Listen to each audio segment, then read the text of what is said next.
أعوذ بالله من الشيطان الرجيم.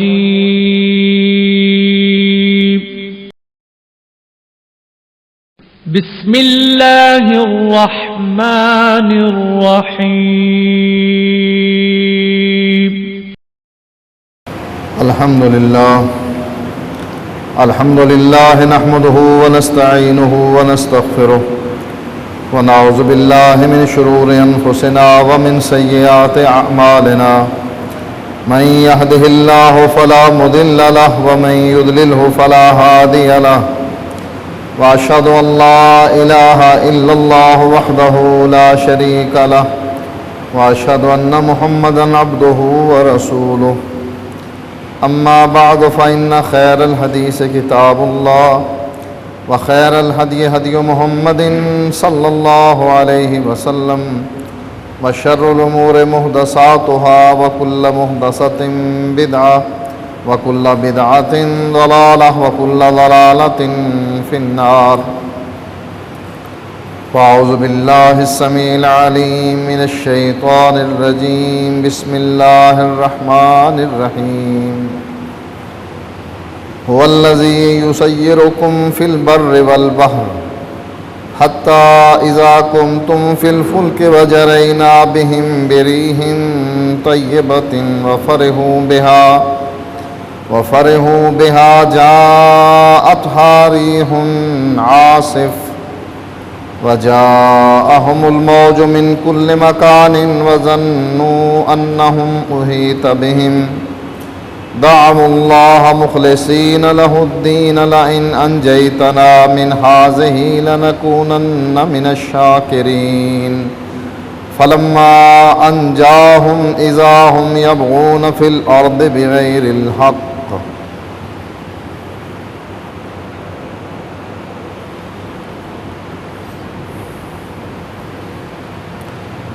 حدیث میں آتا ہے نبی اکرم صلی اللہ علیہ وآلہ وسلم نے فرمایا،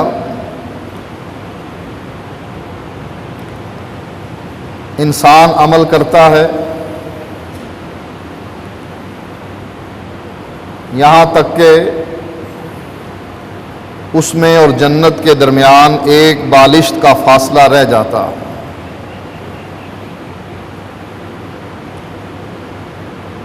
وہ ایسا کلمہ کہتا ہے کفر کا یا کفر کے عمل کرنے لگ جاتا ہے،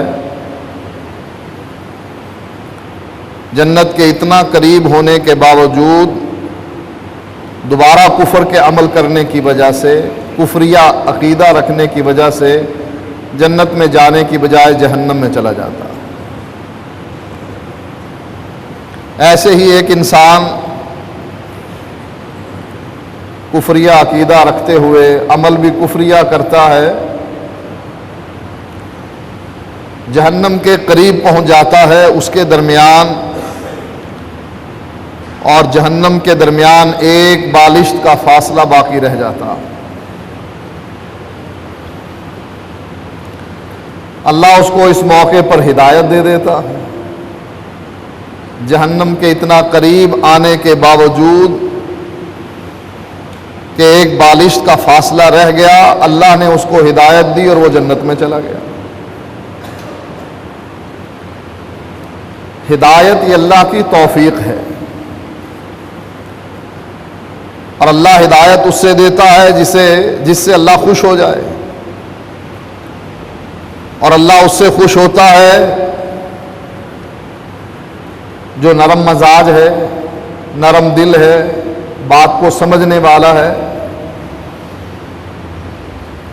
اور جو اکڑ میں رہے، جیسا کہ ابو جہل تھا. اتنا غرور اور اتنا تکبر تھا اس آدمی کے اندر. کہتا ہے اللہ تعالیٰ سے دعا کرتے ہوئے کہ یا اللہ، اگر یہ تیرا سچا نبی ہے، اگر نرم دل ہوتا، ہدایت حاصل کرنے کی جستجو اس کے اندر ہوتی. کہتا یا اللہ، اگر یہ سچا نبی ہے تو مجھے بھی توفیق عطا فرما، میں بھی مسلمان بن جاؤں، اس پر ایمان لے آؤں. لیکن چونکہ اس کے اندر اکڑ تھی، تکبر اور غرور تھا. کہنے لگا اے اللہ اگر یہ سچا نبی ہے فامطر علینا حجارۃ من السماء، آسمان سے ہم پر پتھروں کی بارش نازل فرما. اور بدبخت ملے گا کیا اگر آسمان سے پتھروں کی بارش تجھ پر نازل ہوئی، تیرا گھر بھی برباد اور تو بھی برباد. اب اللہ ہدایت کس کو دیتا ہے؟ جو ہدایت حاصل کرنا چاہے، جس کے دل میں یہ تمنا ہو، یہ خواہش ہو کہ مجھے بھی اللہ ہدایت دے دے، میں بھی کتاب و سنت پر چلنے لگ جاؤں، میں بھی توحید و سنت کو تھام لوں. اللہ اس کے دروازے کھول دیتا ہے، اس کے دل کھول دیتا ہے، دل کے دریچے کھول دیتا ہے. اور جس نے اکڑ اور غرور میں رہنا ہے، سمجھنے کی کوشش نہیں کرنی، اللہ ان کے دلوں پر تالے لگا دیتا ہے، کانوں میں بوجھ ڈال دیتا ہے،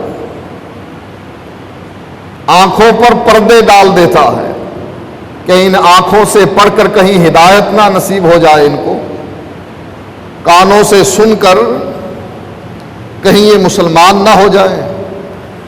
دل کے دریچے اگر کھلے ہوئے ہیں حقائق کی دنیا کو پرکھ کر کہ حقائق اس طرف ہیں، کہیں یہ اسلام قبول نہ کر لیں، اللہ سارے راستے ان کی ہٹ درمی کی وجہ سے روک دیتا.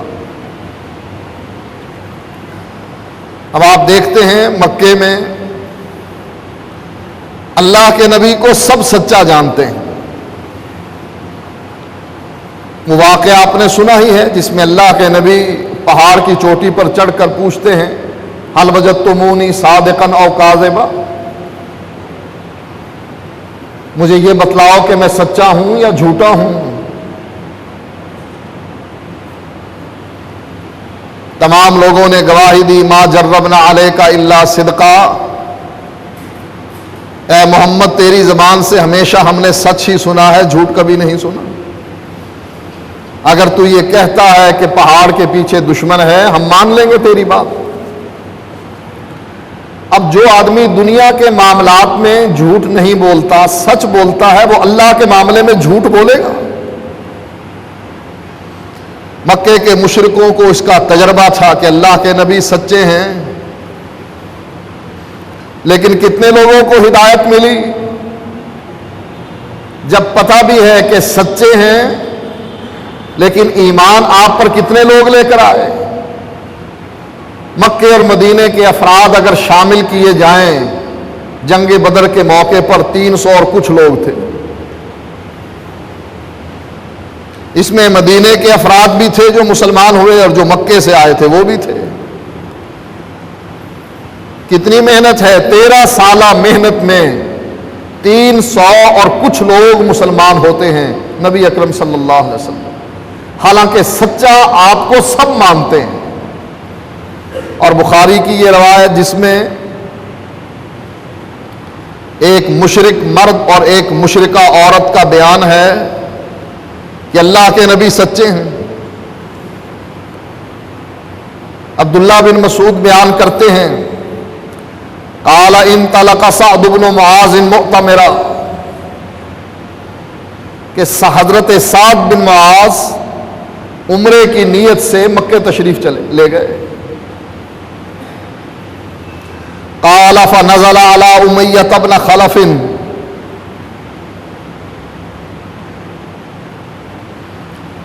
امیہ بن خلف جو ایک مشرک تھا اس کے مہمان بن گئے جا کر. وکان امیۃ اذا انطلق الى الشام فمر بالمدینۃ نزل على سعد، اور مکے کا یہ مشرک امیہ بن خلف جب بھی شام کے لیے تجارتی قافلے کو لے کر مدینے سے گزرتا وہ حضرت سعد بن معاذ کا مہمان بن جاتا. فقال امیۃ لسعد الا انتظر حتی اذا انتصف النہار وغفل الناس. حضرت سعد بن معاذ کو احرام کی حالت میں اپنے گھر آ کر دیکھتے ہوئے حضرت سعد کو مشورہ دیتا ہے کہ دیکھو انتظار کر لو یہاں تک کہ دوپہر چڑھ جائے، کیونکہ جب دوپہر تپ جاتی ہے، سورج سر پر ہوتا ہے، سخت گرمی ہوتی ہے، وغفل الناس، اور لوگ گرمی سے بچنے کے لیے اپنے اپنے گھروں کی راہ لیتے ہیں آرام کرنے کی غرض سے تاکہ گرمی سے بچ جائیں۔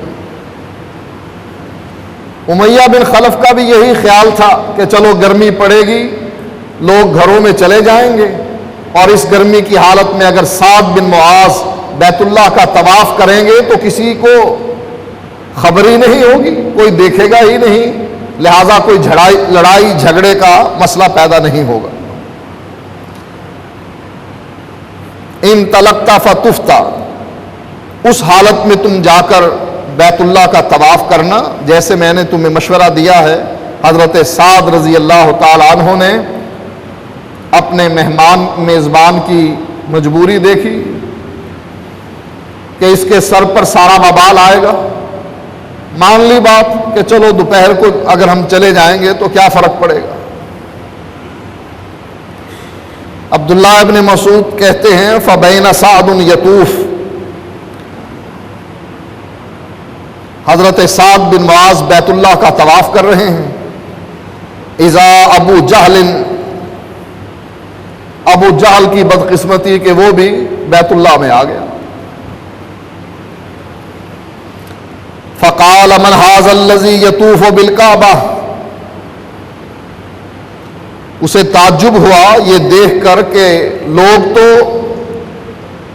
ٹھنڈ کا ٹائم دیکھتے ہیں، یہاں سے پاکستانی جب عمرے کے لیے جاتے ہیں کوشش کرتے ہیں کہ صبح کے وقت یا مغرب کے بعد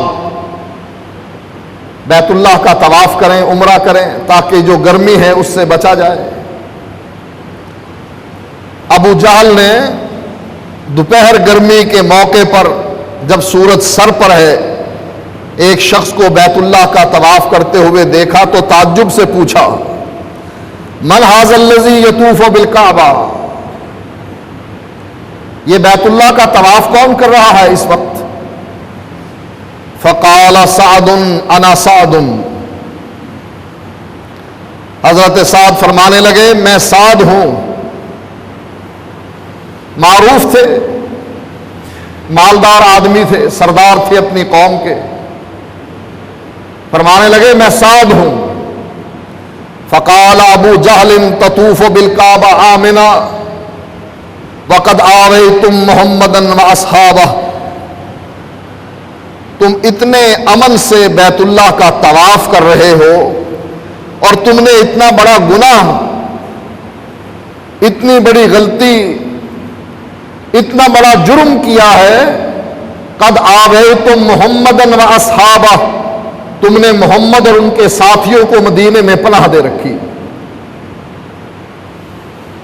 یہ تھوڑی بڑی غلطی ہے ان کی نظر میں، تھوڑا بڑا جرم ہے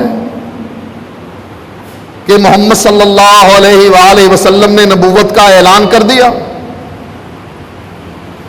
مکے کے مشرکوں کو کافر کہہ دیا، بے دین کہہ دیا کہ تمہارا دین شرک پر مبنی ہے۔ مجبوراً اللہ کے نبی اور ان کے ساتھیوں کو مدینے میں پناہ لینی پڑی۔ ایک پناہ گاہ سعد بن معاذ تم نے اللہ کے نبی اور ان کے ساتھیوں کو عطا کی ہے، یہ بہت بڑا جرم ہے ہماری نگاہ میں، اور تم اتنا بڑا جرم کرنے کے بعد آرام سے بیت اللہ کا طواف کر رہے ہو، تمہیں کوئی روکنے والا نہیں۔ قال نعم، حضرت سعد فرمانے لگے کہ ہاں ہم نے اپنے آقا کو پناہ دی ہے، ان کے ساتھیوں کو پناہ دی ہے، صرف پناہ ہی نہیں دی، اللہ کے نبی نے مہاجر اور انصاری صحابہ کے درمیان اخوت قائم کر دی، اور اس اخوت کے بدلے میں انہوں نے کہا دو مکان ہیں تو ایک تیرا ایک میرا، اگر ایک ہے آدھا تیرا آدھا میرا، زمین ہے تو آدھی تیری آدھی میری، باغ ہے آدھا تیرا آدھا میرا۔ حتیٰ کہ بعض انصاری صحابیوں نے اپنے مہاجر بھائیوں کو یہ پیشکش بھی کی کہ ہماری 2 بیویاں ہیں، جو تجھے پسند ہے ہم اس کو طلاق دے دیتے ہیں، تو اپنا گھر بسا لینا اس کے ساتھ نکاح کر کے۔ حضرت سعد فرمانے لگے یہ جرم نہیں، ہاں ہم نے اللہ کے نبی اور ان کے ساتھیوں کو مدینے میں رہنے کی جگہ دی۔ فَتَلَاحِيَا بَيْنَهُمَا فقال امیۃ لسعد لا ترفع صوتک علی ابی الحکم۔ آپس میں دونوں جھگڑنے لگ گئے، بحث مباحثہ شروع ہو گیا۔ ان کا میزبان حضرت سعد سے کیا کہتا ہے؟ لا ترفع صوتک علی ابی الحکم، ابو الحکم کے آگے اپنی آواز کو بلند نہ کرو، امریکہ کے سامنے اپنے سر کو جھکا دو، یہ تمہیں جوتے بھی مارے نا تب بھی کہو بہت اچھا کر رہے ہو، بہت اچھا کر رہے ہو۔ تمہاری نظریں برطانیہ کے آگے جھکی ہونی چاہیے، یورپی ممالک کے سامنے تمہیں ہاتھ باندھنے چاہیے، قیام اور رکوع کی حالت میں ہونا چاہیے ان لوگوں کے سامنے، ان کافروں کے سامنے۔ کیوں؟ یہ سردار ہیں اپنی قوم کے، یہ آقا ہیں پوری دنیا کے، یہ سپر پاور ہے، یہ مالدار لوگ ہیں، تم ان سے بھیک مانگتے ہو۔ اور ہماری حکومتیں یہی کچھ کرتی ہیں نا، کیونکہ دل میں غیرت ایمانی ہے نہیں، لہذا پیسے کی خاطر، اور پیسے بھی استعمال کہاں کرنے؟ اپنے اللو تللو میں، عوام پر خرچ نہیں ہونا۔ یہ قرضہ جس قرضے کے نیچے عوام پاکستانی دبی ہوئی ہے، یہ قرضہ ان کے فائدے کے لیے نہیں، یہ ان وزراء، وزیر اعظم، یہ صدور اور یہ گورنر، یہ ان کی عیاشی کے لیے پیسہ خرچ ہوتا ہے، اور وصول کس سے کیا جاتا ہے؟ غریب عوام کو نچوڑ کر۔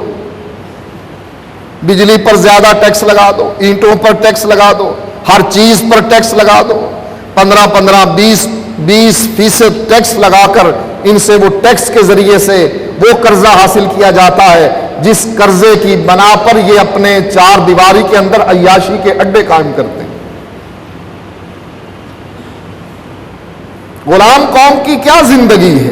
اور جو غیرت مند ہوتا ہے، جیسے حضرت سعد ہیں، امیہ بن خلف کہہ رہا ہے فَإِنَّهُ سَيِّدُ أَهْلِ الْوَادِ، یہ ہماری اس وادی کا سردار ہے، اس کے سامنے ادب سے بات کرو۔ لیکن حضرت سعد کہتے ہیں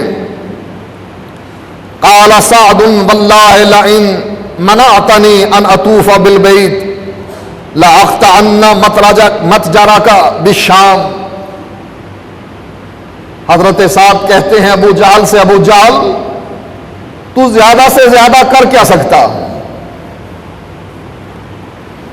یہی کرے گا نا کہ میں عمرہ کرنے کی غرض سے بیت اللہ کا طواف کر رہا ہوں، تو اپنے ساتھیوں کو ملا کر ساتھ بلا کر مجھے بیت اللہ کے طواف سے روک دے گا؟ بس یاد رکھ، اگر تو نے مجھے بیت اللہ کے طواف سے روکا، میں تیرے تجارتی قافلے کی جڑ کاٹ دوں گا۔ شام جائے گا کہاں سے تو؟ مدینے سے گزر کر، اور مدینے میں میں موجود ہوں، میں تیرے قافلے کو شام پہنچنے نہیں دوں۔ فجعل امیۃ یقول لسعد لا ترفع صوتک، امیہ بن خلف حضرت صاحب کو دبا رہا ہے، آواز نیچی رکھو، ادب سے گفتگو کرو، سردار سے مخاطب ہو تم، تمہارے آقا ہیں یہ، انہی سے مانگ کر کھاتے ہو تم، انہی کے آگے جھولی پھیلاتے ہو جب خزانہ خالی ہو جاتا ہے تمہارا، انہی کی شرائط پر اترتے ہو، ورلڈ بینک تمہارے آ کر کس دیتا ہے شکنجے، اور آخری قطرہ بھی خون کا نکالنے کے لیے تیار ہو جاتا ہے۔ لہذا ان کے سامنے دم مارنے کی جرت نہ کرو، یہ بڑے ہیں۔ وَجَعَلَ يُمْسِكُهُ، یہ حضرت صاحب کو بار بار روک رہا ہے، دیکھو ایسے نہ کرو، ادب سے بولو، آواز بلند نہ کرو۔ فَغَضِبَ سَعْدٌ، حضرت سعد بھی جلال میں آ گئے، کہنے لگے دعنا عنک، اے امیہ پیچھے ہٹ جا، فإنی سمعت محمدا، میں نے اپنے آقا محمد الرسول اللہ صلی اللہ علیہ وسلم کو فرماتے ہوئے سنا، یزعم انہ قاتلک، تو میری اور ابو جہل کی لڑائی ختم کروانے کی کوشش کر رہا ہے۔ میں نے تو اپنے آقا سے یہ سنا کہ میرے آقا فرماتے ہیں کہ ہم امیہ بن خلف کو قتل کریں گے۔ قال ایایا، کہنے لگا مجھے قتل کریں گے؟ قال نعم، حضرت سعد فرمانے لگے ہاں، اللہ کے نبی نے فرمایا ہم تجھے قتل کریں گے۔ اسے وہ لڑائی بھول گئی جو ابو جہل اور حضرت سعد کے درمیان ہو رہی تھی، اور یہ بچاؤ کی کوشش کر رہا تھا، اس کو اپنی پڑ گئی۔ لیکن اس کا ایمان دیکھیں اللہ کے نبی پر، کہنے لگا واللہ ما یکذب محمد، کہنے لگا اے سعد، اگر یہ اللہ کے نبی نے تمہارے آقا نے فرمایا ہے واللہ ما یکذب محمد، تو اللہ کی قسم ہے محمد جھوٹ نہیں بولتے۔ کتنا ایمان پختہ ہے اس کا محمد الرسول اللہ پر، کہ اگر یہ تمہارے آقا نے بات کہی ہے تو اللہ کی قسم ہے وہ جھوٹ نہیں بولتے۔ اذا حدث، جب وہ کوئی بات بیان کریں، یہی تو ہم بھی کہتے ہیں نا کہ وما ينطق عن الهوى ان هو الا وحی یوحى، ہمارا امام جب بھی بولتا ہے جبریل کے آنے پر بولتا ہے، اپنی خواہش سے نہیں بولتا۔ اذا حدث، جب وہ دین کی بات کرے، کوئی مسئلہ بتلائے، تو وہ اپنی مرضی سے نہیں، جبریل کے آنے پر بول کر بتلاتا ہے کہ یہ اللہ کا حکم۔ لوگ اس کو مذاق سمجھتے ہیں، اور جن اماموں کے پیچھے یہ چلتے ہیں ان کی کسی بات کی کوئی گارنٹی نہیں، یہاں تک کہ خود ان کے اپنے مذہب کے مولویوں نے لکھا ہے کہ ہمارا مذہب مذہبنا ثواب و یحتمل الخطا، ہمارا مذہب ہے تو صحیح لیکن اس میں غلطی کا امکان ہو سکتا۔ جب اس مذہب کے اپنے بانی اور ان کے اپنے علماء یہ اقرار کر لیں کہ ہمارے مذہب میں غلطی ہو سکتی ہے، وہ مذہب قابل عمل رہ سکتا ہے؟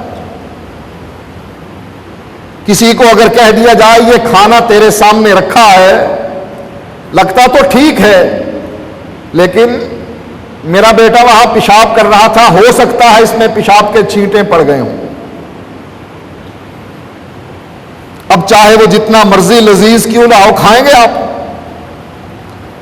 احتمال ہے نا کہ ہو سکتا ہے نہ بھی پڑے ہوں، لیکن ہو سکتا ہے پڑ بھی گئے ہوں، لہذا چاہے جتنا مزیدار کھانا بنا ہوا ہو، آپ کہیں گے ایک طرف رکھ دے، مجھے دال دے دے، میں دال اور چٹنی سے کھا لوں گا، اس لذیذ کھانے سے میں بچا۔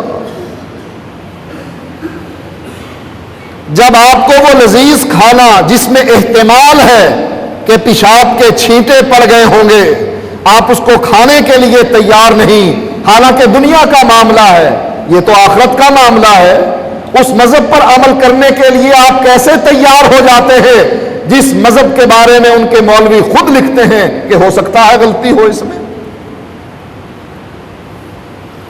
یہ کافر کہتا ہے کہ اللہ کی قسم ہے محمد جھوٹ نہیں بولتے جب وہ کوئی مسئلہ بیان کریں یا کوئی بات بیان کریں۔ فرجع الی امراته، گھر آ گیا، فقال اما تعلمین ما قال لی اخی الیسربی، اپنی بیوی سے کہنے لگا تجھے کچھ خبر ہے میرے یسربی بھائی نے آج مجھ کو کیا خبر دی، کیا نئی بات مجھے بتلائی؟ قالت وما قال، اس کی بیوی کہنے لگی کیا کہتا ہے سعد تیرا یسربی بھائی؟ قال زعم انه سمع محمدا يزعم انه قاتلی، کہنے لگا ساتھ کا بیان یہ ہے کہ اس نے اللہ کے نبی کو جو ان کا آقا ہے یہ کہتے ہوئے سنا ہے کہ وہ مجھ کو قتل کریں گے. قالت فواللہ ما یکذب محمد، اس کی بیوی بھی کہنے لگی پھر اللہ کی قسم ہے محمد جھوٹ نہیں بولتے. کتنا ایمان تھا ان لوگوں کا اللہ کے نبی کی سچائی پر، لیکن امیہ بن خلف اور اس کی بیوی کیا مسلمان ہو گئے؟ جنگ بدر میں جن مشرکوں کو اللہ کے نبی نے قتل کر کے کنویں میں ڈالا، اس میں یہ امیہ بن خلف جو اللہ کے نبی پر ایمان رکھتا تھا کہ سچے ہیں، یہ بھی جہنم میں گیا. آخر وجہ کیا ہے؟ نبی کی سچائی پر یقین ہے لیکن ایمان نصیب نہیں ہوتا. آج کتاب و سنت کی سچائی پر لوگوں کو یقین ہے کہ نہیں؟ کوئی ہے آدمی کوئی ایسا جو یہ کہے میں نہیں مانتا کہ قرآن سچا ہے، یا کہہ دے میں نہیں مانتا کہ حدیث سچی ہے؟ سب لوگ مانتے ہیں کہ قرآن بھی سچا ہے، حدیث بھی سچی ہے، لیکن کتنے لوگ ہیں جو قرآن و حدیث پر عمل کرتے ہیں؟ کتنے لوگ ہیں جن کی قسمت میں جنت لکھ دی گئی ہے؟ اور کتنے ایسے لوگ ہیں کہ جو قرآن و حدیث کو سچا ماننے کے باوجود غلط مذہب پر چل کر جہنم کا ایندھن بن رہے ہیں؟ مکے میں کچھ ایسی پاک روحیں بھی تھیں جن کو یہ توفیق ملی ایمان لے آئے، اور ایسے بدبخت بھی تھے جو نبی کو سچا بھی مانتے ہیں لیکن جہنم کا ایندھن بنے. ان میں آپ کا چچا ابو طالب بھی ہے. آخر سبب کیا ہے؟ ابو جہل جو نبی کو سچا مانتا تھا، نوجوانوں کے مجمع میں کہنے لگا، جب نوجوان اس سے پوچھتے ہیں چچا اب تو اللہ کے نبی نہیں سن رہے، اللہ کے نبی کے بارے میں کیا خیال ہے تیرا، سچے ہیں یا جھوٹے ہیں؟ کہا میرے بھتیجو اگر سچی بات سننا چاہتے ہو تو وہ سچے نبی ہیں. چچا پھر مانتا کیوں نہیں؟ کہا اگر مان لوں گا میرا خاندان پیچھے ہو جائے گا اور ہاشمی خاندان آگے بڑھ جائے گا. میں بھی قریشی، وہ بھی قریشی، اس کے خاندان والے بھی حاجیوں کی خدمت کرنے والے، ہم بھی کرنے والے، وہ بھی بیت اللہ کی حفاظت کرنے والے، ہم بھی کرنے والے. اب جو صفت اس میں مان لی جائے اس خاندان میں کہ ان میں سچا نبی ہے، اگر میں یہ مان لوں لوگوں کے سامنے کہ یہ سچا نبی ہے اور اس پر ایمان لے آؤں، میرے خاندان میں کوئی جھوٹا نبی بھی نہیں ہے، میرا خاندان پیچھے ہو جائے گا، یہ آگے ہو جائے گا. اب لوگ کتاب و سنت کو کیوں نہیں مانتے ہیں؟ قرآن و حدیث کو اب لوگ کیوں نہیں مانتے ہیں؟ یہ اگر آپ کا مذہب مان لیں تو پھر اس کا مطلب ہے ہمارے آبا و اجداد وہ سب جاہل تھے، وہ کافر تھے، وہ مشرک تھے، وہ گمراہ تھے. یہ آر خاندانی، یہ برادری، یہ تکبر، یہ غرور، یہ اسلام کو قبول کرنے میں بہت بڑی رکاوٹ ہے، اور جو آج بھی جاری ہے اس معاشرے میں. سب مانتے ہیں کہ کتاب و سنت حق ہے، اللہ اور اس کا رسول حق ہے، توحید و سنت حق ہے. حق ماننے کے باوجود اس مذہب کو مسلک کو قبول کیوں نہیں کرتے؟ رکاوٹ. ابو طالب کیا کہتا ہے؟ فاخترت النار علی العار، میں نے اللہ کی جہنم کو پسند کر لیا ہے اس تان و تشریح کے مقابلے میں کہ میرے مرنے کے بعد لوگ تانا دیں گے اچھا تو نے بھی اپنے باپ دادا کا دین چھوڑ دیا. یہ کتنا بڑا تانا تھا اس کے نزدیک. سوچیں باپ دادا نبی ہیں، باپ دادا کی حیثیت کیا ہے؟ عام انسان ہے نا. باپ دادا نبی ہیں کیا کہ ان کو سامنے رکھتے ہوئے آپ نے ایک بت گھڑ لیا ہے، ایک صنم تراش لیا ہے جس کی آپ نے عبادت کرنی ہے اور اس کی بات ماننی ہے، اس کی حیثیت کیا ہے باپ دادا کی؟ اللہ کہتا ہے تم جن باپ دادا کے بارے میں بار بار کہتے ہو لا یعقلون شیئا، اگرچہ وہ بے عقل بھی ہو تب بھی اس کے پیچھے چلو گے، اگرچہ وہ گمراہ بھی ہو تب بھی اس کی بات مانو گے۔ باپ دادا کا دین یہ اتنی بڑی بیماری ہے جو مکے کے مشرکوں سے چلی اور اس سے پہلے کے کافروں میں رہی، اور یہی بیماری آج اس معاشرے میں پھیلی ہوئی ہے۔ باپ دادا کا دین کتاب و سنت سچا ہے، مانتے ہیں، لیکن باپ دادا کا دین آ کر تان کہاں ٹوٹتی ہے؟ باپ دادا کا دین۔ ابو طالب نے کیا کہا؟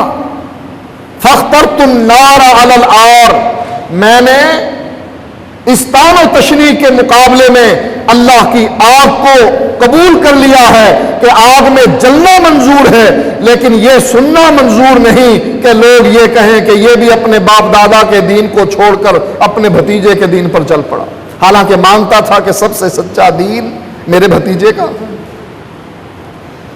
دو قسم کے لوگ رہے مکے میں، ایک وہ خوش قسمت جنہوں نے سنا اور سننے کے بعد قبول کر لیا۔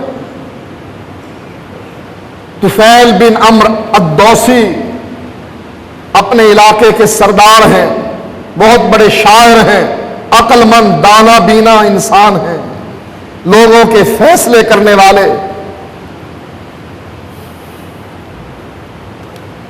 وہ بت جو بیت اللہ میں رکھے ہوئے تھے ان کے تقرب کے لیے اور عمرے کی غرض سے مکے میں آ گئے۔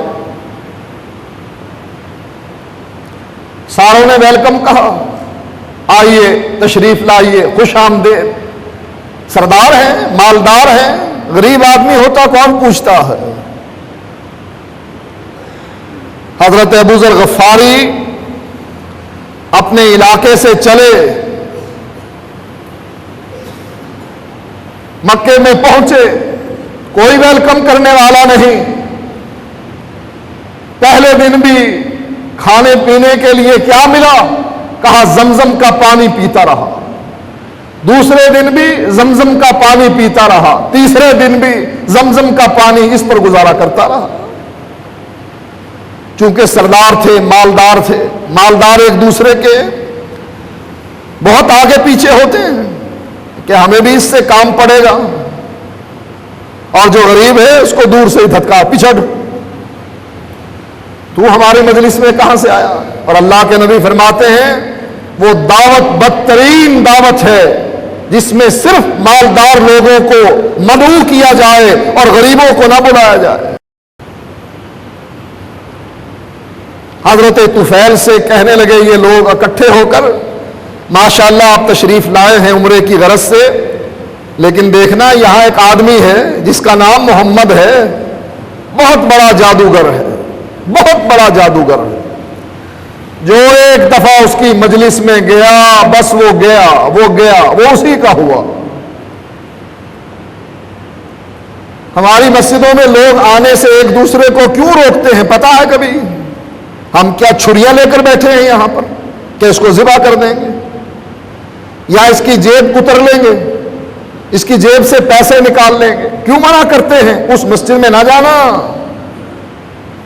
وہابیوں کی مسجد میں جمعہ نہ پڑھنا، ان کی بات نہ سننا؟ کیوں کہ ان کی بات ایسی کھری ہے گولی کی طرح جا کر دماغ میں لگتی ہے، دل بھی اور دماغ بھی دونوں اقرار کرتے ہیں کہ بات تو کھری ہے اس آدمی کی، اس کا کوئی توڑ نہیں۔ ارے اللہ کا بھی کوئی توڑ ہو سکتا ہے؟ اللہ کا بھی کوئی مقابلہ کر سکتا ہے؟ رسالت کے معاملے میں نبی کے مقابلے میں بھی کوئی آ سکتا ہے؟ تمہارے ہزاروں امام کھڑے کر دیے جائیں، ہزاروں چھوڑو لاکھوں اور کروڑوں کھڑے کر دیے جائیں، یہ نبی کی جوتی پر قربان کر دیے جائیں گے، ان کا مقابلہ اللہ کے نبی کا کوئی مقابلہ نہیں۔ ایسی کھڑی بات، ایسی وزنی بات، ایسی عقلی بات جو جا کر دل و دماغ میں بیٹھ جائے اور وہ نکلے نہ، اس لیے مولوی منع کرتے ہیں وہابیوں کے قریب تک نہ جانا، یہ بڑے خطرناک لوگ ہوتے ہیں. اگر تو گیا بس تو گیا. پھر کہاں تک فتویٰ دیتے ہیں؟ اگر تو وہابیوں کی مسجد میں گیا اور ان کے پیچھے نماز پڑھی تیرا نکاح ٹوٹ جائے گا.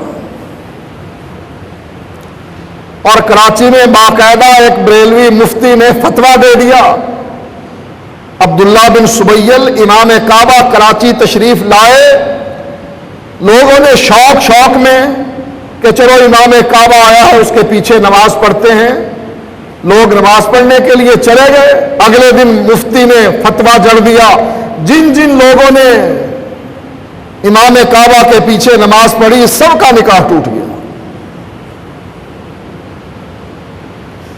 اب یہ لوگ کیوں روکتے ہیں؟ آخر اس کی کوئی وجہ بھی ہے. وجہ یہ ہے کہ سچائی کا مقابلہ نہیں کر سکتے.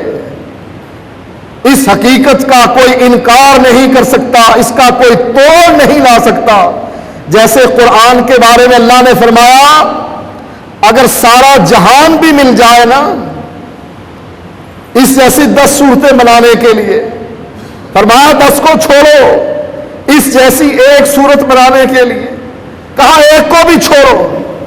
اگر سارا جہان مل جائے وہ اس جیسی کوئی ایک آیت بھی نہیں بنا سکتے ہیں. اس قرآن کا کوئی توڑ نہیں.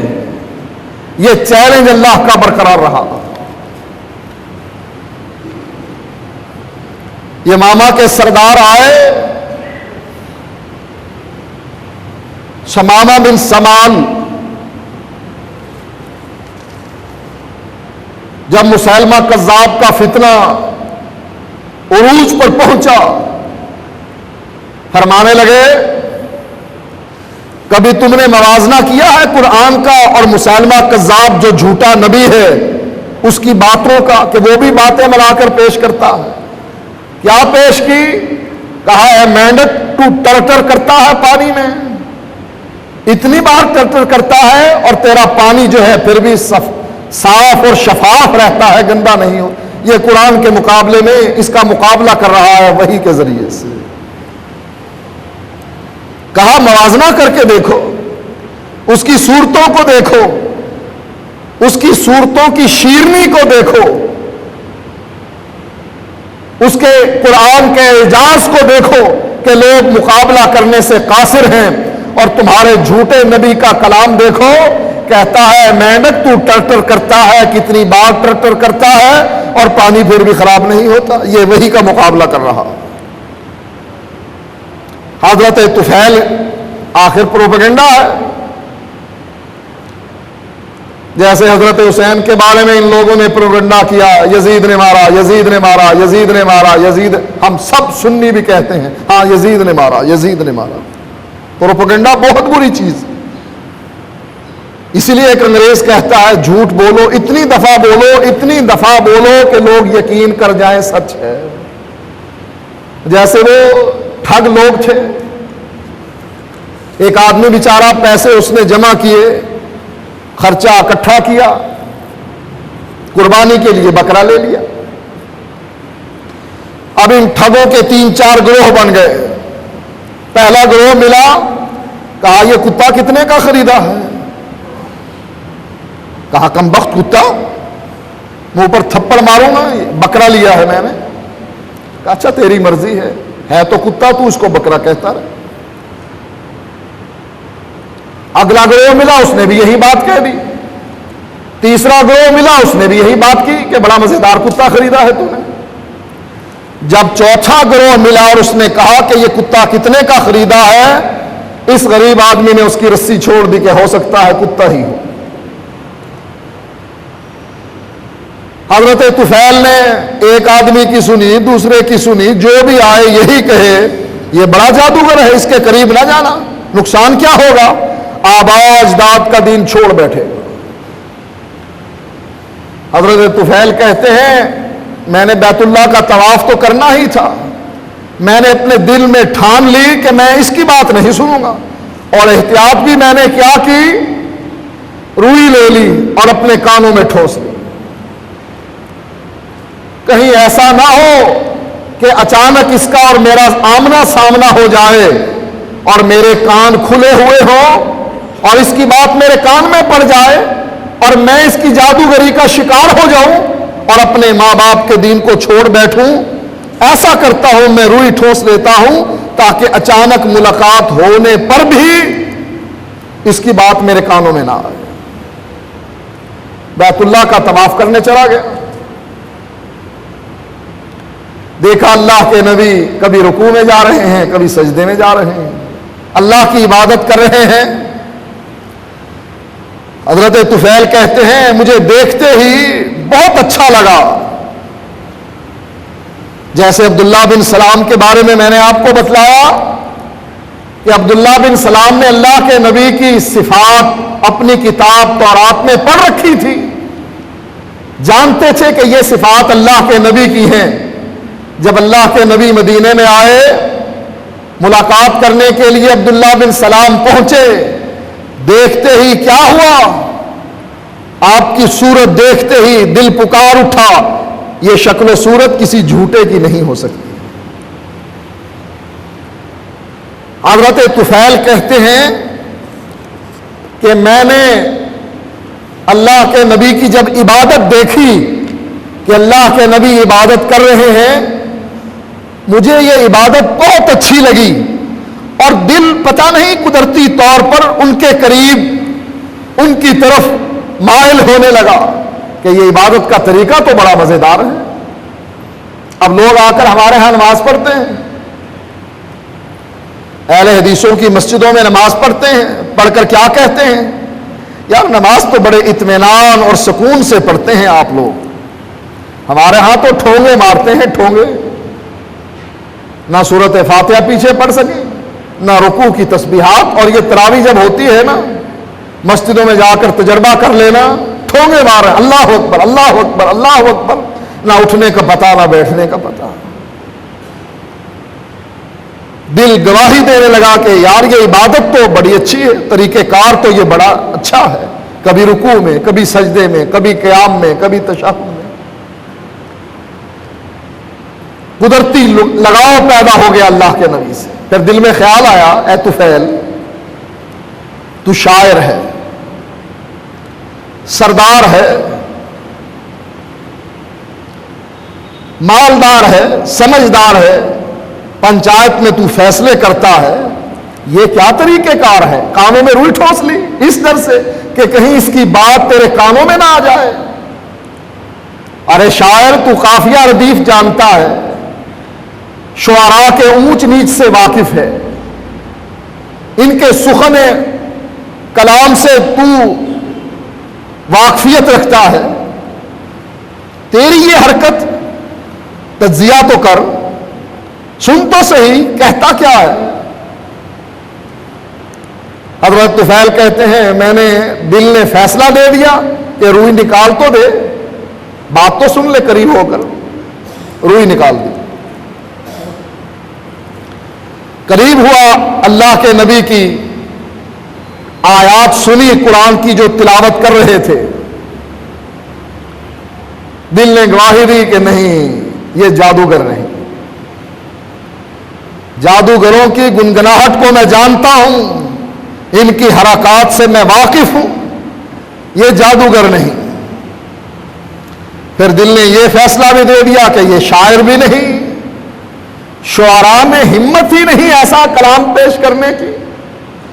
میں بھی شاعر ہوں، میں نے بڑے بڑے شعراء کا کلام سنا ہے، کسی شاعر میں یہ ہمت نہیں کہ ایسا کلام پیش کرے، ایسی شیرینی والا کلام، ایسی مٹھاس والا کلام، ایسی لطافت والا کلام پیش کرے۔ یہ دنیا کے لوگوں کا بس نہیں، ان کی طاقت نہیں، ان کی قوت نہیں کہ ایسی بات بیان کرے جو اس کی زبان سے نکل رہی ہے۔ اللہ کے نبی عبادت سے فارغ ہوئے، یہ بھی پیچھے پیچھے ہو لیا۔ آپ گھر میں داخل ہونے لگے، اس نے اللہ کے نبی کو روک لیا، کہا اللہ کے نبی میں آیا تو تھا یہاں عمرے کی غرض سے ان بتوں کے سامنے نذرانہ دینے کے لیے، ان کو عقیدت کے پھول برسانے کے لیے، لیکن مجھے تو لوگوں نے بتلایا آپ تو جادوگر ہیں، آپ تو شاعر ہیں، آپ تو ساحر ہیں، مجنوں ہیں، لیکن میں نے آپ کی باتیں سنی، مجھے تو ایسی کوئی بات نظر نہیں آئی، بلکہ آپ کی بات کو میں نے جب پرکھا، دنیا کے لوگوں کی طاقت سے ماورا پایا، اس کو لوگ بے بس نظر آئے اس کلام کے مقابلے میں، ان کے اندر یہ قوت اور جرت نہیں کہ ایسا کلام بنائیں۔ اللہ کے نبی نے قل هو اللہ احد، حضرت طفیل کی فرمائش پر کہ مجھے کچھ بتلائیے، اللہ کے نبی نے عقیدہ توحید قل هو اللہ احد یہ ان کے سامنے رکھ دیا۔ جب عقیدے کی بات سنی، اللہ الصمد لم یلد ولم یولد، ایک اللہ، ایک مشکل کشا، صرف ایک حاجت روا، وہی الہ ہے اور کوئی نہیں، مصیبتوں میں وہی کام آنے والا ہے۔ ایسی توحید سمجھ آئی، فوراً کہنے لگے اشہد ان لا الہ الا اللہ واشہد ان محمد رسول اللہ۔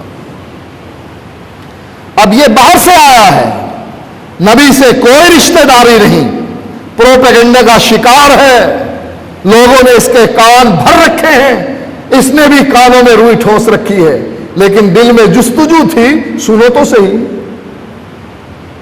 پرکھو تو صحیح، جانچو تو صحیح ان کی بات۔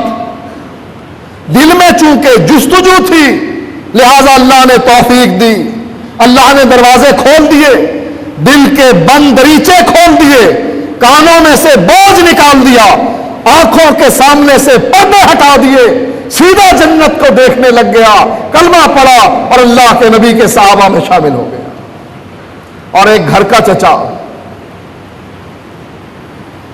ساتھ رہنے والا، ہر وقت اپنے بھتیجے کی حمیت میں لڑنے والا، لوگوں کو ناراض کرنے والا، لوگوں سے ناراض ہونے والا، لوگوں سے مقابلہ کرنے والا اپنے بھتیجے کے لیے، اور کہتا کیا ہے؟ فاخترت النار علی العار، میں جہنم میں جانا گوارا کروں گا لیکن اس کی بات ماننا گوارا نہیں ہے۔ یہی حال ہمارے ان ساتھیوں کا بھی ہے جن تک حق کی آواز پہنچتی ہے، کتاب و سنت کے گرویدہ ہوتے ہیں، اس کی عظمت کو دل میں بٹھاتے ہیں، اس کی سچائی پر ایمان لاتے ہیں کہ آسمان سے اتری ہوئی وہی ہے، اللہ کی طرف سے آ رہی ہے۔ سچائی کو مان کر پھر کیا کہتے ہیں؟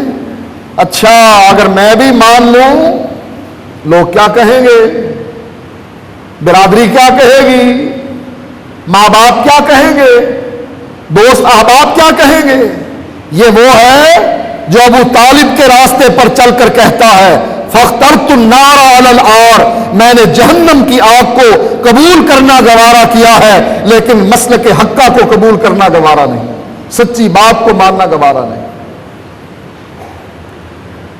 میرے بھائیوں، پتہ نہیں ہم کس کس انداز سے آپ کو سمجھانے کی کوشش کرتے ہیں، جمعے سے پہلے سوچتے ہیں، اس نئے انداز سے سمجھاتے ہیں، ہو سکتا ہے لوگوں کے دلوں میں جن کے دل ابھی تک تاریک ہیں، جن کے دلوں پر ابھی تک تالے پڑے ہوئے ہیں، جن کے کانوں میں ابھی تک بوجھ ہیں، آنکھوں پر پردے ہیں، ہو سکتا ہے نئے انداز سے سمجھانے سے ہو سکتا ہے عقل میں بات آ جائے۔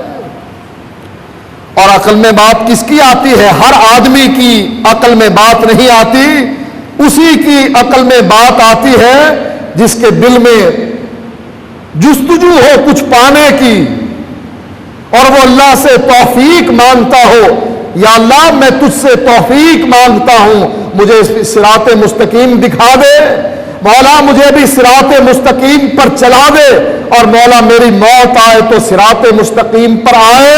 جس کے دل سے یہ دعا اٹھتی ہے اس کو اللہ تعالی ہدایت کا راستہ ضرور دکھا دیتا۔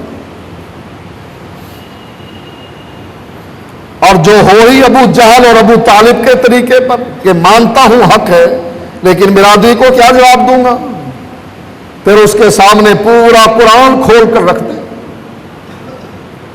اس کے سامنے ساری حدیثیں پڑھ پڑھ کر آپ بیان کر دیں، کبھی بھی ٹس سے مس ہونے کے لیے تیار نہیں ہوگا، اس لیے کہ اس کے اندر وہ جستجو ہی نہیں کہ اس کی جستجو کو پورا کیا جائے۔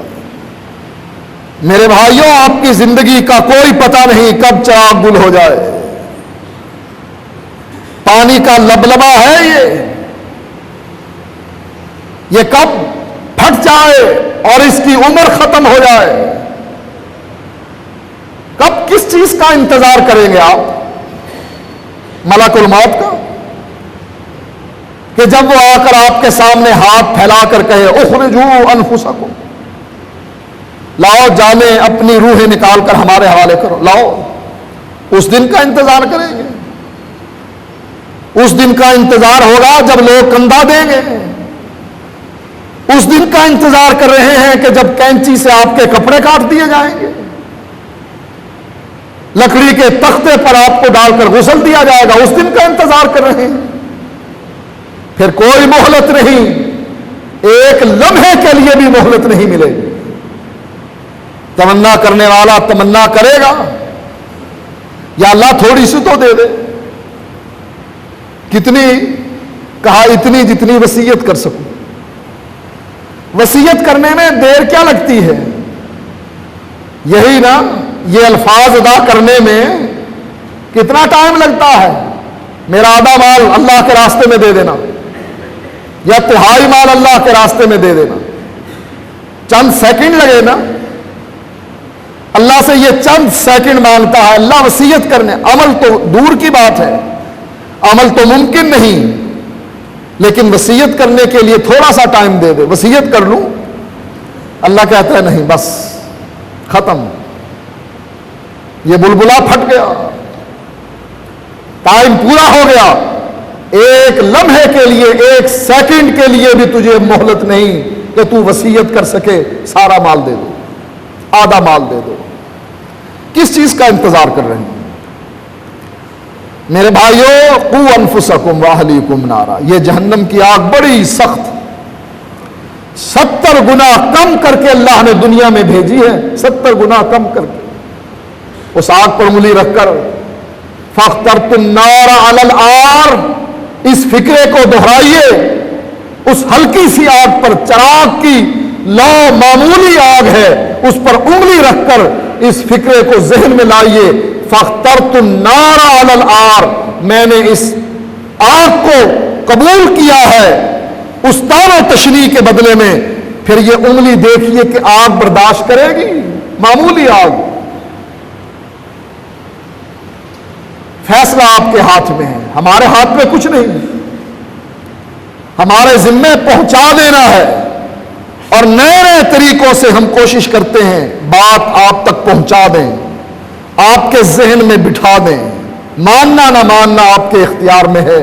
اللہ سے دعا ہے کہ اللہ ہمیں ہدایت نصیب فرمائے۔ وآخر دعوانا الحمدللہ الحمدللہ نحمده ونستعینه ونستغفره ونعوذ باللہ من شرور انفسنا ومن سیئات اعمالنا، من يهده الله فلا مضل له ومن يضلله فلا هادي له، واشهد ان لا اله الا الله وحده لا شريك له، واشهد ان محمدا عبده ورسوله، اما بعد فان خير الحديث كتاب الله وخير الهدي هدي محمد صلى الله عليه وسلم، وشر الامور محدثاتها وكل محدثة بدعة وَكُلَّ بِدْعَةٍ ضَلَالَةٍ وَكُلَّ ضَلَالَةٍ فِي النَّارِ۔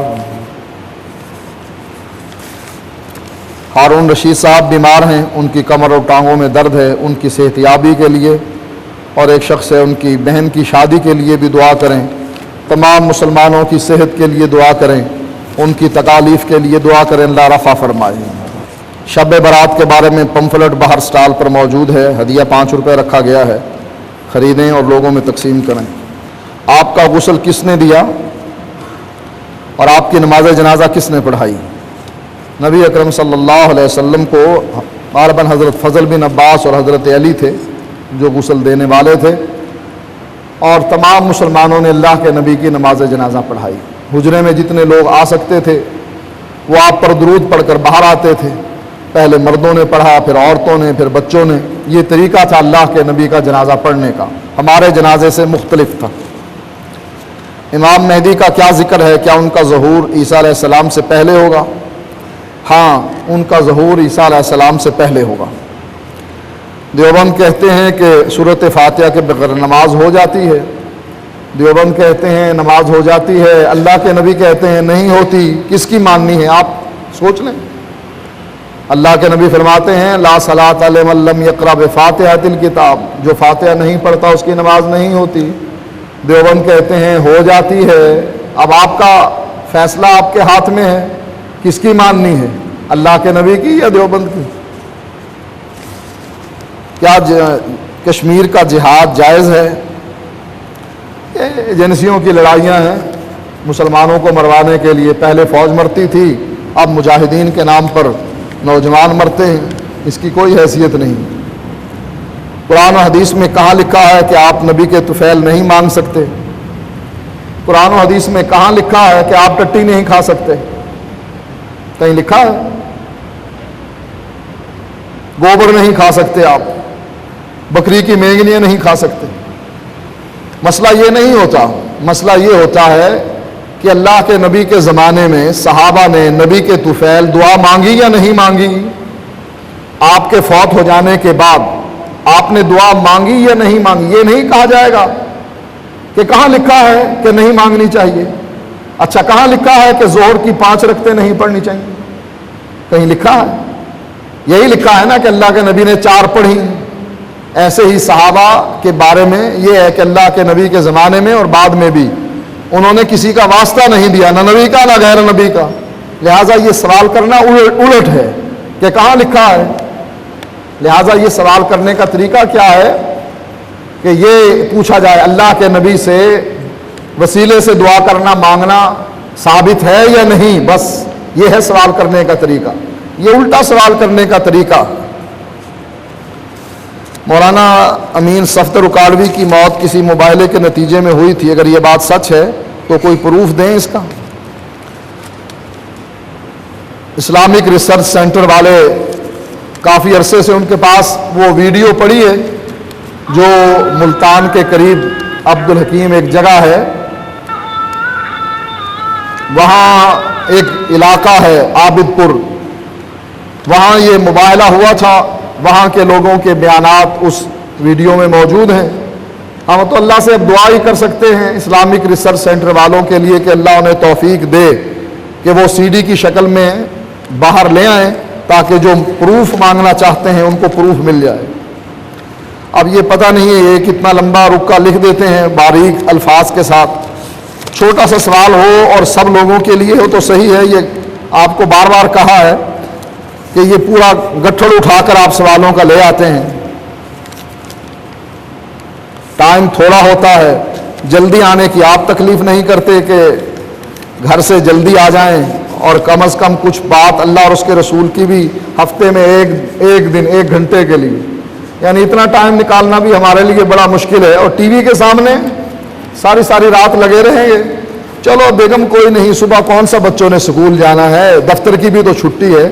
اگر 2-3 بجے تک جاگ کر ہم ڈرامے فلمیں دیکھ لیں گے تو کیا ہوگا؟ کچھ بھی، صبح سو لیں گے.